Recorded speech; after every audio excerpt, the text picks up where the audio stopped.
शिक्षण म्हणजे ज्ञानरूपी औषध आहे. म्हणूनच शिक्षणाने सकारात्मक विचार, व्यापक दृष्टिकोन, निकोप दृष्टी, अभ्यासवृत्ती, परोपकार, वर्ण जातीभेद विरहित समाज कल्पना, वैज्ञानिक दृष्टिकोन, शेतकऱ्याविषयीचे विचार, वेळेचे महत्त्व, कोणत्याही विपरीत परिस्थितीला शरण न जाता अतिशय निर्भीडपणे आपले कार्य प्रामाणिकपणे करत राहणे, त्या मोबदल्यात कोणतीही अपेक्षा न करणे हे खऱ्या महामानवाचे लक्षण आहे.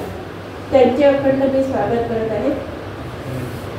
हेच शास्त्र करते, हेच न्याय देते, हेच शास्त्र करते, हेच न्याय देते, गुरु हेच होते पूर्वकाळी, गुरु हेच होते पूर्वकाळी, म्हणून त्यांनी आम्हानीच केले, श्रेष्ठत्व आणले आपणासी, कोण्या ब्राह्मणात कोण्या ब्राह्मणास पूज्यते म्हणावे, कोणास आणावे धर्म कार्या, ब्राह्मणेतरांनो विचाराशी करा, अभिमान धरा मानवांचा, याची उत्पत्ती ही सह्याद्री खंडी,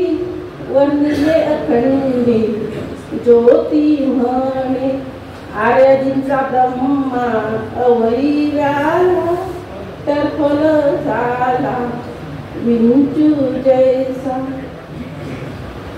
वेदांती पहाची विष्णू ब्रह्मा गळे, कल्पना मावळे सत्य उरे. सावित्रीबाई म्हणतात, शूद्रांना सांगण्याजोगा शिक्षण मार्ग हा, शिक्षणाने येते मनुष्यत्व, पशुत्व हटते पहा जरा, इंग्रजी शिकूनी जातीभेद मोडा, भट्टजी भारुडी फेकून या, विद्याधन आहे रे साऱ्या धनामुनी, श्रेष्ठ जिच्यासाठी जयापाशी, त्याशी ज्ञानी मानती जण. काही सत्यशोधक जय ज्योतीचे क्रांती. संपूर्ण बळीराजा परंपरेतील सर्व महामानवांना प्रथम अभिवादन करतो. त्यानंतर आजच्या कार्यक्रमाचे प्रमुख, आजच्या कार्यक्रमाचे अध्यक्ष, बहुजन संघर्ष पाक्षिकाचे संपादक आदरणीय नागेश भाऊ चौधरी, या कार्यक्रमाला प्रमुख अतिथी म्हणून उपस्थित असलेले जिल्हा परिषद नागपूरचे माजी शिक्षण सभापती, तसेच सर्व शाखेय कुंडी कृती समिती नागपूरचे ते अध्यक्ष, तसेच आजच्या कार्यक्रमाचे प्रमुख अतिथी महात्मा फुले शिक्षण संस्थेचे अध्यक्ष प्राध्यापक अरुण पवार सर, तसेच आजच्या कार्यक्रमाला प्रमुख अतिथी म्हणून प्रमुख मार्गदर्शक म्हणून उपस्थित असलेले जवाहर विद्यार्थी गृहाचे अध्यक्ष माननीय शेखर सावरबांदे साहेब, तसेच आजच्या कार्यक्रमाला प्रमुख अतिथी म्हणून उपस्थित असलेल्या दैनिक बहुजन सौरभच्या निवासी संपादक माननीय संध्या राजूरकर मॅडम, आणि विशेष म्हणजे महाराष्ट्रात ज्यांचं मोठं नाव आहे, ज्यांचा एक विचारवंत म्हणून ज्यांच्याकडे पाहिलं जाते आणि अतिशय विवेकी पद्धतीनं सत्यशोधक मुस्लिम सत्यशोधक संघटना चालवतात, असं व्यक्तिमत्व आपल्याला आजच्या कार्यक्रमाला अचानकपणे लाभले. त्यांना माहीत झालं कार्यक्रम आणि ते या ठिकाणी आले, आणि म्हणून ते आपले शमसुद्दीन तांबोळी सर या सर्व ठिकाणी उपस्थित आजच्या कार्यक्रमाला सर्व बंधू भगिनी, आपण सत्यशोधक समाजाचा वर्धापन दिन या ठिकाणी साजरा करत असताना आपल्याला 24 सप्टेंबर 1873 महात्मा फुले यांनी काही आपल्या सहकाऱ्यांसह एक सत्यशोधक समाजाची स्थापना पुणे येथे केली, आणि त्याला आज 152 वर्ष झालेली आहे. 152 वर्ष झाल्यानंतरही सत्यशोधक समाजाच्या जी विचारधारा आहे, जी वैचारिक गरज आहे, आजही 152 वर्षानंतर तितकीच आहे असं आपल्याला दिसते आहे. आणि म्हणून सत्यशोधक समाजाचा वर्धापन दिन साजरा करत असताना सत्यशोधक समाजाची संपूर्ण तत्वे काय आहे, त्यानंतर सत्यशोधक समाजाच्या एकूण चळवळीची वाटचाल कशी झालेली आहे याच्या संदर्भाने आपण या निमित्तानं आपण या ठिकाणी चर्चा करणार आहोत.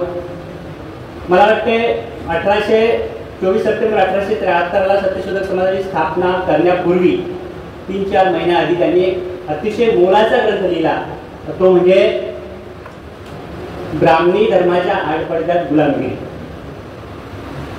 त्याच्याही पूर्वी त्यांनी वयाच्या 21व्या वर्षापासून जे धाडसानं वेगवेगळे कामं केलेली दिसते, शाळा सुरू केलेल्या दिसते, पुनर्विवाहाचे कामं केलेली दिसते, बालहत्या प्रतिबंधक गृह असेल, असे त्यानंतर शेतकरी चळवळ असेल, सगळ्या मुद्द्यांना धरून आणि एकूण आपला समतेचा इतिहास एकाच वेळी बाहेर काढणे आणि विविध उपक्रम जे नुसतं वैचारिक प्रबोधनाचं काम महात्मा फुलेंनी केलेलं नाही, त्याच्यासोबत सगळे मॉडेल दिले, समतेचे मॉडेल, बंधुतेचे मॉडेल, विषमता नष्ट करण्याचे मॉडेल, जी कोणती विषमता असेल त्या विषमतेवर प्रहार करणे आणि त्याप्रमाणे वर्तन करण्यासाठीचे सगळे उपक्रम त्यांनी राबवलेले आपल्याला दिसते. आणि म्हणूनच सत्यशोधक समाजाची चळवळ महात्मा फुले गेल्यानंतरही तितक्याच जोमाने आपल्याला पुढच्या काळात झालेली दिसते. आणि तिने असं एकही सत्यशोधक चळवळीने एकही असं क्षेत्र सोडलं नाही की शेतकऱ्यांचे प्रश्न असो, कामगारांचे प्रश्न असो, अस्पृश्यतेचे प्रश्न असो, शिक्षणाचे प्रश्न असो किंवा आर्थिक प्रश्न असो, सगळ्या प्रश्नांना भिडण्याचं काम महात्मा फुलेंच्या नंतर देखील सत्यशोधक चळवळीने केलेलं आपल्याला दिसते. आणि म्हणून मुंबईची मिल मजदूर संघ नारायण मेघाजी लोखंडे यांच्या नेतृत्वात मुंबईमध्ये जे मिल मजुरांचा संप भरतो आणि महत्त्वाची गोष्ट म्हणजे अनेकांना आपल्याला कल्पना नसते की रविवारची सुट्टी ही त्या चळवळीतून आलेली सुट्टी आहे. नारायण मेघाजी लोखंडेंनी जे मिल मजदूर संघाचं आंदोलन केलं मुंबईमध्ये, कामाच्या तासापासून त्यांना सगळे हक्क मिळण्यासाठीचं जे आंदोलन आहे ते सत्यशोधक चळवळीच्या मार्गदर्शनात झालेलं आपल्याला दिसते. सत्यशोधक चळवळीचे साधे तत्व होते, सर्वांना शिक्षण मिळालं पाहिजे, सर्वांना समतेनं वागवलं पाहिजे, समतेनं वागवणारे जर नसेल, विषमतेनं वागवणारे असेल, कोणी त्याला एखाद्याचा अपमान करत असेल, जातीवरून असेल किंवा कुठल्याही कारणाने असेल, लिंगभेद असेल, एक दुसऱ्याचा अपमान करत असेल, त्याला कमी लेखत असेल तर त्याच्या विरोधात सत्यशोधक समाजाचा सभासद उभा होईल असं एक त्याच्यामध्ये सूत्र होतं. आणि ज्या गोष्टी वाईट आहेत, ज्या गोष्टी शोषण करणाऱ्या आहेत, ज्या गोष्टी जातीच्या धर्माच्या आधारावर अपमान करणाऱ्या आहेत, विषमता मानणाऱ्या आहेत, त्या सर्व गोष्टी नष्ट झाल्या पाहिजे, याच्यासाठी सत्यशोधक समाज काम करेल असंही सत्यशोधक समाजाचा एक नियम होता. आणखी एक नियम, मी महत्त्वाचा नियम सांगतो की सत्यशोधक समाजाचा सभासद कोण होऊ शकत होता, तर त्यांनी स्पष्टपणे सांगितलेलं आहे, ज्या शूद्र अतिशूद्रांचं शोषण या व्यवस्थेत हजारो वर्ष झालेलं आहे आणि ज्याची दयनीय अवस्था या व्यवस्थेनं केलेली आहे, ते सर्वजण या सत्यशोधक समाजाचे सभासद होऊ शकतात. आणि परत दुसरा एक त्याच्यामध्ये एक गोळ आहे, पण इतर वर्गाचे लोक देखील सत्यशोधक समाजाचे सभासद होऊ शकतात. पण कोण? ज्यांना ओबीसी, दलित, आदिवासी, शूद्र, अतिशूद्र, स्त्रिया यांच्या शोषणाबद्दल जाणीव आहे, कणव आहे, त्यांना यांचं उत्थान झालं पाहिजे असं वाटते, त्यांची उन्नती झाली पाहिजे असं वाटते, असे लोक देखील याचे सभासद होऊ शकतात. परंतु सत्यशोधक समाजाचे मंडळ त्याबाबत त्यांच्या प्रामाणिकतेबद्दल, त्यांच्या सदहेतूबद्दल निर्णय घेईल असा देखील सत्यशोधक समाजाचा एक नियम होता. एवढे मला वाटते शिक्षण, जातीच्या आधारावरचं शोषण आणि शेतकरी शोषण हे सर्वात मध्यवर्ती मुद्दे सत्यशोधक चळवळीचे राहिलेले आहे आणि त्याच्या सभोवताल आपल्याला आज सत्यशोधक समाजाचे सगळे काम आपल्याला दिसते. आणि मग धार्मिक बाबतीत मला वाटते बऱ्याच लोकांना निर्मिक वगैरे महात्मा फुलेंनी मांडला त्याच्या संदर्भात काही कल्पना आपल्या डोक्यात येते की एवढं विज्ञानवादी विवेकवादी महात्मा फुलेंनी काम केलं असताना त्यांनी निर्मिक हा मध्ये आलेला दिसते आणि अनेक विज्ञानवादी लोकांना ते मान्य होत नाही. परंतु एक लक्षात घ्या, धर्मव्यवस्थेने स्त्री शूद्राती शूद्र बहुजन समाजाचं शोषण इतक्या अलगद पद्धतीने चालवलेलं होतं की ते आपलं शोषण होत आहे अशी जाणीव सुद्धा लोकांना होत नाही. आणि म्हणून त्यांना बाहेर काढणे एवढं सोपं काम नव्हतं. त्यांना आपल्या समतेची वागणूक किंवा आपले अधिकार आपले कर्तव्य याची जाणीव करून देत असताना निर्भीक जो आहे आपला त्याच्या संदर्भात त्यांनी जी थेअरी मांडलेली आहे त्यांनी असं म्हटलं आहे की निर्भीक जर एक आहे, त्यांनी जर सर्वांची निर्मिती केली आहे, त्यांनी सर्व जगातल्या मनुष्य प्राण्याची निर्मिती केली आहे तर तो फरक करू शकत नाही एक. आणि दुसरी गोष्ट त्यांनी सांगितली की देवाला आपल्या निर्मिकाला आपल्या कोणाचीही भाषा समजते आणि म्हणून आपल्या निर्मिकाच्या जवळ आपले दुःख मांडत असताना आपल्या दुःखाचा आविष्कार करत असताना कुठलाही मध्यस्थाची गरज नाही. सगळ्यात महत्त्वाची मध्यस्थ जर निघाला, निर्भीक आणि सर्वसामान्य माणूस यांच्यातला मध्यस्थ निघाला तर शोषणाची बाजू बाजूला होते. आणि मग तुम्हाला आपल्याला वारकरी संप्रदायामध्ये विठ्ठलाला मानणारे विविध जातीचे संत जे आपल्याला दिसते ते नेमकं हेच करतात. माझ्या विठ्ठलाशी माझं नातं आहे, मी त्याच्याशी डायरेक्ट बोलू शकतो, त्याला माझी भाषा समजते, माझं दुखणं समजते, माझ्या अडचणी समजते आणि म्हणून मला मध्यस्थाची गरज नाही. ही वारकरी चळवळ खरी सत्यशोधक चळवळीचा देखील पूर्व वारसा आहे असं म्हटलं तर वावगं होणार नाही. आणि म्हणून आपल्याला असं वाटते आपण असं या ठिकाणी आजही जे शेतकऱ्यांचे कामगारांचे प्रश्न आहेत ते सत्यशोधक चळवळीने आनंद स्वामी नावाच्या एक मोठे सत्यशोधक होऊन गेले. त्यांनी शेतकऱ्यांची चळवळ चालवली.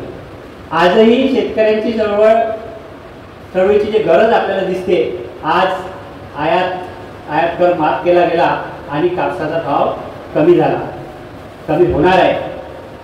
परंतु लोकांना त्याची जाणीव पुरेशी होत नाही, लवकर माहीत होत नाही. जेव्हा अर्धा कापूस शेतकऱ्यांच्या घरातून गेलेला असेल तेव्हा त्यांना माहीत होईल की अरे का आयातीच्या धोरणामुळे आपली लुबाडणूक केली, मिल मजुरांचं हित केलं पण कष्टकऱ्यांचं अहित केलं.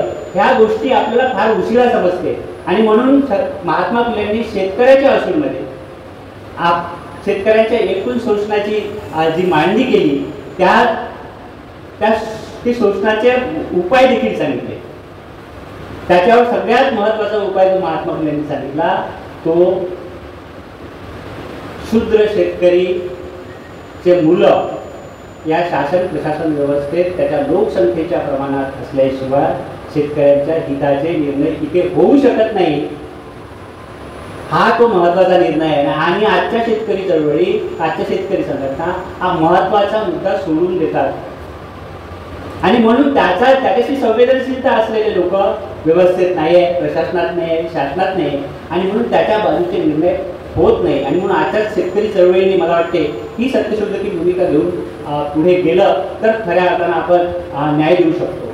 धर्माच्या बाबतीत देखील इतर चळवळी मांडणीच्या पेक्षा महात्मा फुलेंनी गुलामगिरीमध्ये वेगळ्या पद्धतीची मांडणी केली आहे. एक लक्षात घेतलं पाहिजे आपण. राम आणि परशुराम यांची इतिहासात लढाई झाली, ते एकमेकाचे शत्रू होते आणि त्या लढाईमध्ये परशुरामाचा पराभव झाला, रामाचा विजय झाला. त्या अवस्थेतून परशुराम खजील झाला आणि शेवटपर्यंत त्यांना तो इतका खजील झाला की त्यानं तोंड दाखवलेलं नाही आणि तसाच मेला. आता परशुराम किती क्रूर होता ते महात्मा फुलेंनी गुलामगिरीमध्ये मांडलेलं आहे. त्याची क्रूरता आपल्याला सगळ्यांना माहिती आहे. जो आईची हत्या करते, बाकीच्या क्षत्रियांची वगैरे 21 वेळा हत्या केली हा भाग वेगळा आहे, स्वतःच्या आईची हत्या करते, तो जर इथल्या काही लोकांना आदर्श वाटत असेल तर ते रामाला कुठल्या तोंडाने मानतात हा आमचा सवाल आहे. आणि तो महात्मा फुलेंनी गुलामगिरीमध्ये समोर आणलेला आहे. कंस आणि कृष्ण हे दोघंही, कृष्णाने एक लक्षात ठेवलं पाहिजे, त्यांनी इंद्राची पूजा अडवलेली आहे. म्हणजे असा अर्थ इंद्राच्या विरोधात, व्यवस्थेच्या, प्रस्थापित व्यवस्थेच्या, वैदिक व्यवस्थेच्या विरोधात होता. आणि कृष्ण आणि कंस हे दोनही क्षत्रिय नेते आहेत, पण यांच्यामध्ये भांडण लावून आपला फायदा घेण्यासाठी तिथे नारदाने महत्वाचा रोल केलेला आहे. आणि मला वाटते अशा राम आणि रावण युद्धामध्ये देखील दोन्ही क्षत्रिय नेते आहेत असं महात्मा फुलेंनी म्हटलं आहे. हे मी याच्यासाठी मांडतो आहे की आपल्यापासून धार्मिक संदर्भातली मांडणी करताना आपण ज्या पद्धतीने आपण लोकांमध्ये जातो त्याच्यामुळे लोक आपण त्यांच्या खरे प्रश्न घेत असतानाही त्यांच्या शोषणाचे प्रश्न, जातीव्यवस्थेच्या शोषणाचे प्रश्न, धर्मव्यवस्थेच्या शोषणाचे प्रश्न आणि आर्थिक शोषणाचे प्रश्न, शिक्षणाचे प्रश्न हे प्रामाणिकपणे घेत असतानाही केवळ धर्माच्या आधारावर आपल्यापासून समाजाला तोडून संघाच्या शाखांमध्ये आपले मुलं जाताना दिसतात. जेव्हा की ते शोषणाची व्यवस्था प्रबळ करण्यासाठी नुसतं प्रचाराचं काम करत राहतात, कष्टाचं काम कोणीही करत नाही, शाखांमध्ये होतं. संघाच्या व्यवस्थेमधले, संघ शाखेमधले लोक आपल्याला कुठेही कष्टाच्या कामामध्ये मोठ्या प्रमाणात लोक दिसत नाही आणि नाव मात्र त्यांचं होते. कष्ट करणाऱ्यांची किंमत त्या व्यवस्थेत नाही आहे. आणि म्हणून या दृष्टीने देखील आपण या प्रश्नांकडे पाहिलं पाहिजे, गुलामगिरीकडे पाहिलं पाहिजे. विशेष म्हणजे आजच्या कार्यक्रमाचं वैशिष्ट्य असं आपल्याला दिसत असेल की सगळ्यांचे आम्ही स्वागत पुस्तक देऊन केलेलं आहे. एक दुसरं वैशिष्ट्य महात्मा फुलेंच्या समग्र वाङ्मयाचं फुलं वाहून या ठिकाणी विचाराला अभिवादन करण्यात आलेलं आहे. तिसरं एक महत्त्वाचं वैशिष्ट्य आहे, या ठिकाणी विविध जातींमध्ये काम करणारे नेते, कार्यकर्ते या ठिकाणी आम्ही बोलावलेले आहेत. शहाणे साहेब कुणबी समाजामध्ये त्यांचं मोठं काम आहे. पवार साहेबांचं माळी समाजामध्ये मोठं काम आहे. तिथं सावरबांधे साहेबांचं तेली समाजामध्ये काम आहे. आणि ह्या सगळ्या जाती आपण समदुःखी आहोत, सारखं शोषण आहे. आणि म्हणून या जाती नष्ट करण्याचं देखील सत्यशोधक समाजाचं काम जे होतं ते समतेच्या पातळीवर सगळ्यांना आणण्याचं काम होतं. आणि म्हणून विविध जातीचे आम्ही या ठिकाणी एकत्र करण्याचा या कार्यक्रमामध्ये प्रयत्न केला. आणि म्हणून आमचा हा कार्यक्रम एकंदरीत आपण समजून घ्यावा आणि सत्यशोधक समाजाचा विचार आपण सर्वांनी समजून घ्यावा अशी मी या प्रसंगी विनंती करतो आणि माझे प्रास्ताविक या ठिकाणी थांबवतो. धन्यवाद. नमस्कार दोस्तों, हमारे न्यूज़ चैनल न्यूज़ इंडिया को लाइक कीजिए, शेयर कीजिए, अनसब्सक्राइब कीजिए. हम मिलेंगे फिर. धन्यवाद.